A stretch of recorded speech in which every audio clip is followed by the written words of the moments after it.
नमस्कार। ऐतिहासिक स्रोतों के इस खास विश्लेषण में सीधे चलते हैं। आज हम एक ऐसी अचूक रणनीति और मास्टरमाइंड योजना की बात करने वाले हैं जिसने पूरा इतिहास ही पलट कर रख दिया।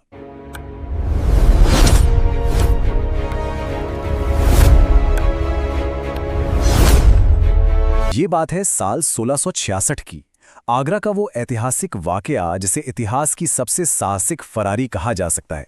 चलिए बिना देर किए सीधा इसमें गोता लगाते हैं और देखते हैं कि कैसे बस कूटनीति के एक शानदार दांव ने उस वक्त की सबसे बड़ी सैन्य शक्ति को पूरी तरह से चौंका कर रख दिया था।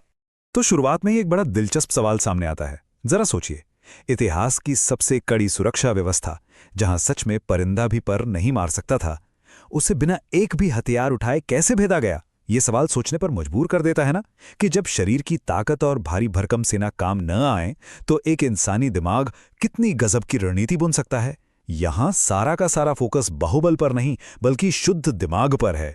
भाग 1, औरंगजेब का चक्रव्यूह और जयपुर भवन की कैद। इस नामुमकिन सी लगने वाली घटना के बैकग्राउंड को समझना बहुत जरूरी है। ऐतिहासिक दस्तावेजों के मुताबिक ये कोई आम जगह नहीं थी। मुगलों का वो भव्य दरबार और उसके अंदर बुना गया एक ऐसा चक्रव्यूह जहां से कोई भी विरोधी आज तक सही सलामत वापस नहीं लौटा था। आगरा का जयपुर भवन वो जगह थी जिसे सचमुच एक अभेद्य पिंजरे में बदल दिया गया था। चलिए इसे जरा टाइमलाइन से समझते हैं। साल 1666 में राजा जयसिंह के वादे और कूटनीतिक समझौतों पर पूरा भरोसा करके छत्रपति शिवाजी महाराज औरंगजेब के 50वें जन्मदिन पर आगरा पहुंचे थे। लेकिन राजनीति की बिसात पर दांव कुछ और ही चल रहा था। दरबार में कदम रखते ही सारे समझौते टूट गए और अचानक उन्हें जयपुर भवन में पूरी तरह से नजरबंद कर दिया गया। ये एक ऐसा पल था जब लगा कि बस शिवाजी महाराज अब हमेशा के लिए इस पिंजरे में कैद हो चुके हैं। और ये बहुत ही शानदार तरीके से दिखाता है कि असली मुकाबला किन दो ताकतों के बीच था। एक तरफ थी औरंगजेब की विशाल ताकत, यानी हजारों हथियारों से लैस मुगल सैनिक और एक ऐसा इलाका जिसे भेदना लगभग नामुमकिन था। और दूसरी तरफ शिवाजी महाराज का हथियार कोई तलवार या तोप बिल्कुल नहीं थी। उनका हथियार था उनकी अचूक बुद्धि, गजब का धैर्य और रणनीतिक चातुर्य। कहने का मतलब है कि अब पूरी तरह से एक मनोवैज्ञानिक युद्ध बन चुका था। इसी रणनीतिक चातुर्य का जो बेस है वो एक खास युद्ध कला है जिसे गनीमी कावा कहा जाता है। ऐतिहासिक रूप से देखें तो ये एक ऐसी कूटनीतिक और छापामार रणनीति है जहां एक बहुत बड़ी और ताकतवर सेना को अपनी सूझबूझ और चकमा देने की कला से मात दी जाती है। इस पूरी घटना में बिल्कुल इसी थ्योरी का इस्तेमाल एक बंद कमरे के अंदर से किया गया, जो सच में इसे रणनीति के इतिहास का एक बेहतरीन केस स्टडी बनाता है। भाग 2, ध्यान भटकाने की चाल और मनोविज्ञान का खेल। खैर, यहां से इस पूरी प्लानिंग का सबसे चतुर और मजेदार हिस्सा शुरू होता है। पहरेदारों का ध्यान कैसे भटकाया जाए। यहां कोई हथियारों का जोर नहीं बल्कि इंसान की साइकोलॉजी की गहरी समझ का इस्तेमाल किया गया। स्रोतों के हवाले से पता चलता है कि शिवाजी महाराज ने अचानक बहुत बीमार पड़ने का नाटक किया। जब यह खबर बाहर फैली तो उन्होंने अपनी सेहत की दुआ मांगने के लिए आगरा के साधु संतों और गरीबों में रोजाना फल और मिठाइयां बांटने की परमिशन मांगी। अब दरबार ने सोचा, भाई एक बीमार इंसान है, महज दान पुण्य कर रहा है, तो उन्हें परमिशन मिल गई। और फिर बड़े बड़े बांस के टोकरों में मिठाइयां भरकर बाहर जाने का एक रोज का सिलसिला शुरू हो गया। यही वो कमाल की कवर स्टोरी थी जिसके पीछे एक बहुत बड़ा खेल रचा जा रहा था। अब इस स्लाइड के बारे में जो बात सबसे ज्यादा दिलचस्प है वो ये है कि इसने सैनिकों के दिमाग को कैसे कंडीशन कर दिया। शुरुआत में क्या हुआ, पहरेदारों ने हर एक बड़े टोकरे की बहुत ही बारीकी से तलाशी ली, लेकिन जब हर रोज दिन में कई कई बार भारी भरकम टोकरे बाहर निकलने लगे तो एक ही काम को बार बार करने से पहरेदार बोर हो गए, थक गए। जल्दी ही वो सघन चेकिंग सिर्फ एक सरसरी नजर में बदल गई और आखिर में पूरी तरह से लापरवाही में पहरेदार एकदम ढीले पड़ गए और बिल्कुल इसी साइकोलॉजिकल पल का इंतजार किया जा रहा था। भाग 3, योजना का क्रियान्वयन यानी एग्जीक्यूशन। 17 अगस्त 1666। सब कुछ एकदम तैयार था और अब वक्त आ गया था इस मास्टरमाइंड प्लान को असलियत में बदलने का। ये इतिहास की वो तारीख है जब इस पूरे मनोवैज्ञानिक नाटक का सबसे जरूरी और खतरनाक चरण शुरू हुआ। इस टेबल से बहुत साफ तरीके से समझा जा सकता है कि इस योजना की बारीकी और हर इंसान का रोल कितनी सफाई से तय किया गया था। शिवाजी महाराज खुद एक बड़े से टोकरे में छिप गए और दूसरे टोकरे में उनके बेटे संभाजी राजे बैठ गए।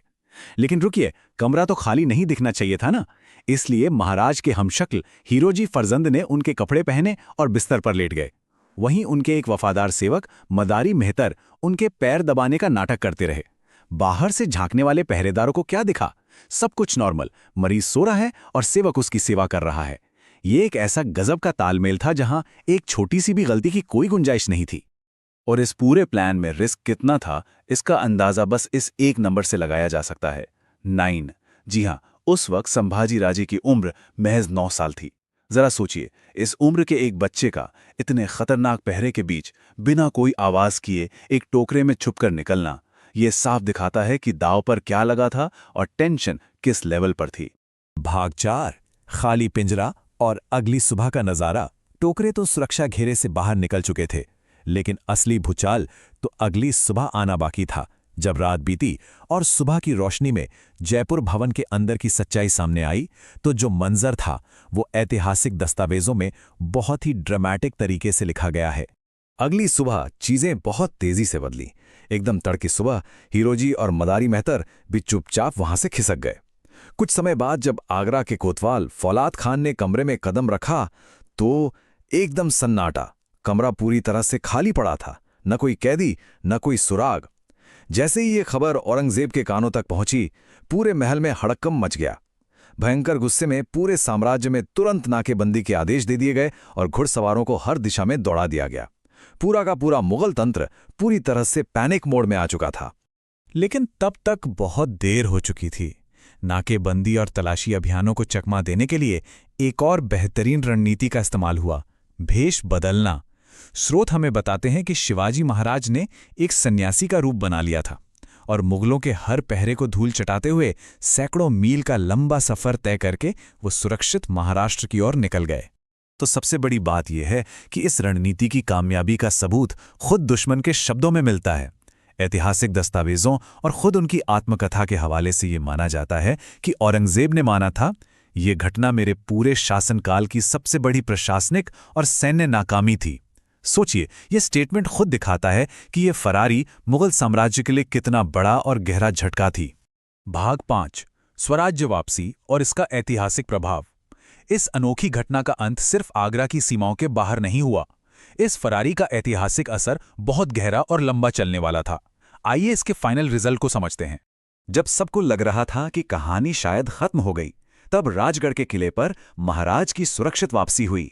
माता जीजाबाई के साथ उनका वो मिलन सिर्फ एक इमोशनल पल नहीं था, बल्कि ये एक नए युग की शुरुआत थी। इस वापसी ने स्वराज्य के एक बहुत बड़े पुनर्गठन का रास्ता साफ कर दिया, जिसने आगे चलकर भारत में मुगलों के पतन की नींव रख दी। ये इस बात का जीता जागता सबूत था कि अगर रणनीति और कूटनीति सही हो तो एक बहुत बड़ी फौज को भी बेअसर किया जा सकता है।